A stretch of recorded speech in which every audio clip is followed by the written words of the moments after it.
ପିଲାମାନେ ଆମେ ପୂର୍ବକାଳ ଅନୁସାରେ ଆଧାର ଠାରୁ କମ୍ ଥିବା ସଂଖ୍ୟାର ବର୍ଗ ନିର୍ଣ୍ଣୟ କରିଥିଲେ। ଆଜି ଆମେ जागतिकम दावत अधिकृत्य वर्गमुच विवेवे अर्थात आधार ठारू अधिक ଥିବା ସଂଖ୍ୟାର ବର୍ଗ ନିର୍ଣ୍ଣୟ କରିବା। ପ୍ରଥମ ଲକ୍ଷ୍ୟ କର 12 ର ବର୍ଗ ନିକଟତମ ଆଧାର ସଂଖ୍ୟା 10 12 10 ଠାରୁ 2 ଅଧିକ ତେଣୁ ବାମ ପାର୍ଶ୍ୱରେ 12 ମିଶାଣ 2 ଯେତିକି ଅଧିକ ଦକ୍ଷିଣ ପାର୍ଶ୍ୱରେ ସେତିକିର ବର୍ଗ ନେବ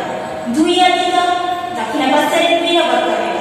12 ରେ 2 ଯୋଗ କରିବା 14 2 ର ବର୍ଗ 4 এটা ତଳକୁ ତଳ ଓଳିବ 4 କୁ 4 14 କୁ 14 12 ର ବର୍ଗ 144 ଠିକ ସେହିଭଳି 113 ର ବର୍ଗ ନିକଟତମ ଆଧାର ସଂଖ୍ୟା 100 ଲକ୍ଷ୍ୟ କର 1 ରେ 2ଟି ଶୂନ 113 100 ଠାରୁ 13 ଅଧିକ 113 ମିଶାଣ 13 ଦକ୍ଷିଣ ପାର୍ଶ୍ୱରେ 13 ର ବର୍ଗ ଲକ୍ଷ୍ୟ କର 113 ରେ 13 ମିଶିଲେ 126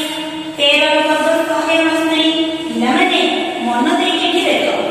169 ଆମର ନିକଟତମ ଆଧାର ସଂଖ୍ୟା 100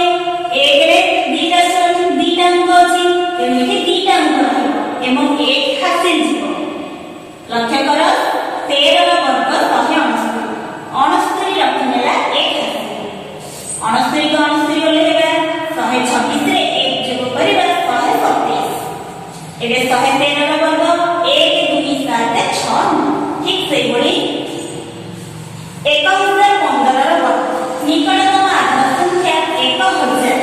1 ରେ 3ଟି ଅଙ୍କ ରହିଛି ନା 3ଟି ଶୂନ ରହିଛି ଲକ୍ଷ୍ୟ କର 1015 ରେ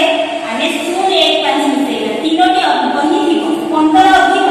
ମାତ୍ର ଶୂନ ଦେଲେ 3ଟି ଅଙ୍କ ହୋଇଯିବ 1015 ରେ 015 ଯୋଗ କରିବା ଦକ୍ଷିଣ ପାର୍ଶ୍ୱରେ 015 ର ବର୍ଗ ନେବା 1015 ରେ 15 ଯୋଗ କଲେ 1030 15 ର ବର୍ଗ 225 ପିଲାମାନେ ଧ୍ୟାନ ଦିଅ ଏ ଶୂନ ରହିଯାଇଛି ଦେଖ 15 ର